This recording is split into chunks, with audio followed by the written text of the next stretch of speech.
నమస్కారం అండి. నన్ను గుర్తుపట్టారా? 15 ఏళ్లకు ముందు కాశీలో మీరు ఆశీర్వదించారు. తర్వాతే గొప్పవాడిని అయ్యాను. తమరు ఇక్కడ ఉన్నారని విన్నాను. ఓసారి చూసిపోదామని వచ్చాను. ఈ కానుక స్వీకరించండి. ఏమిటిది? దీనివల్ల ఈ జడానికి ఏం ఉపయోగం? సర్వం తెలిసిన మీకు నేను చెప్పాలా? ఈ లోకంలో ధనం లేకుండా జీవించడం కష్టం అండి. ధనం మూలం ఇతం జగత్ కదా. ఇప్పుడు నీకేం కావాలి? మీ ఆశీర్వాదం వల్ల నా ఆశలు నెరవేరినాయి. కానీ జీవితంలో నాకు మనశ్శాంతి లేదు.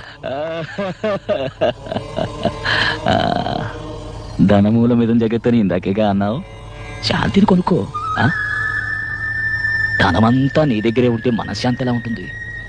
ఏదో నీకు కావలసినంత ఉంచుకుని మిగిలింది దానం చేస్తే మనశ్శాంతి దక్కుతుంది. డబ్బు దోచుకునేవాడికి ఎప్పుడు మనశ్శాంతి ఉండదు.